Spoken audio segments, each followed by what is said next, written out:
All right, hi guys. So I did my presentation on Marilyn Manson firing Twiggy Ramirez.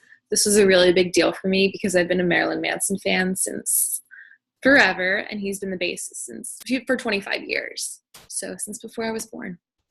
So for some background, Twiggy's been the bassist for Marilyn Manson for 25 years, like I just said. And on October 20th, 2017, a former musician and ex-girlfriend, Jessica Adams, made a Facebook statement accusing Twiggy, also known as Geordie White, which she refers to him as in the statement, of sexual, physical, and verbal assault. Manson fired Twiggy via Twitter 4 days later. So this is Jessica down here, and Marilyn and Twiggy. I don't know who she is, probably just a fan. There's Twiggy and Manson. And then back whenever they were dating, whenever the said events were happening, this is Twiggy and Jessica.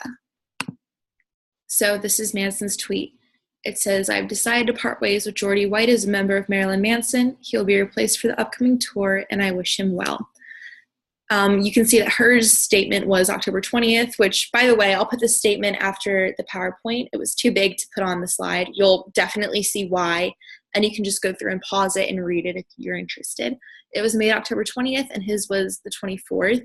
It took 4 days because a few days before, he had a giant stage prop fall on his foot, and so he was recovering from that, and he just came out with an album. Twiggy's response was, "I've only recently been made aware of these allegations from over 20 years ago. I do not condone non-consensual sex of any kind. I will be taking some time to spend time with my family and focus on maintaining my several years of sobriety. If I've caused anyone pain, I apologize and truly regret it." So a little bit more background on Manson that I didn't put in here, but he has a history of firing people that don't align with his morals, basically. He fired the bassist before Twiggy in '93 in the hospital because he had a heroin overdose, and they talked about it and he couldn't get clean, so he fired him, and now he's firing Twiggy off sexual assault. So Jessica actually subtweeted, I think that's what it means, I don't have Twitter, Manson's post and said, "Thank you, I'm truly at loss for words." Although Manson didn't outright say it was because of Jessica, it was heavily implied. So why is this a crisis? It's a crisis and it's relevant because of the recent rise in women and some men, like Terry Crews, telling their sexual assault stories, the Me Too movement. Most of it has been between movies and TV shows with Harvey Weinstein, Louis C.K., and Kevin Spacey, but it happens in the music industry too. Women in this industry are told to keep quiet for risk of losing their record deal.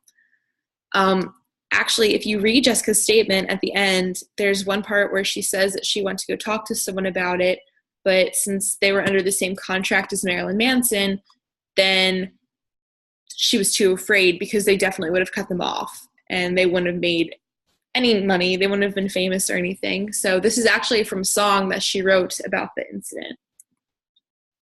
Social impact theory is the one that I chose because the more it was talked about, the more it was spoken up by others. Like Jessica made a post on Facebook.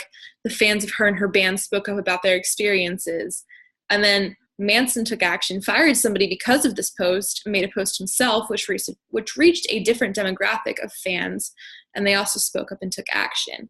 Marilyn Manson is a lot more widely known than Jessica and her band, Jack Off Jills, and so it reached more people. And it actually, one of my friends who's in a band, his drummer wasn't really treating his girlfriend right, and so because of Manson's post, proving that a scary satanic man that wears makeup can fire somebody and do the right thing, so can he. So he fired his drummer because of this. So it inspired him. My recommendation for Manson, although I think he handled it well, was if I were Marilyn Manson, I would upload a video talking about the situation and give more than one tweet explaining what's going on. I would only do that because it's more personal and seems like he's more genuine about it. Since he didn't really give the details in that tweet, you had to search around the internet a little bit, so it would have been more convenient, but I definitely understand why he did what he did and how he did it. All right, and this is her Facebook post. Like I said, you can just scroll through it and pause because it's a lot.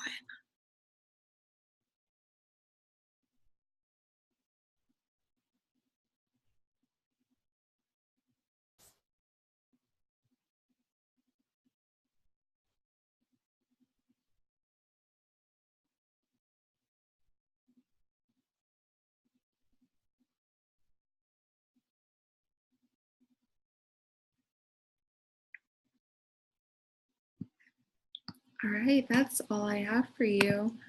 So thank you for watching my presentation. I really hope that yours went well too. Bye.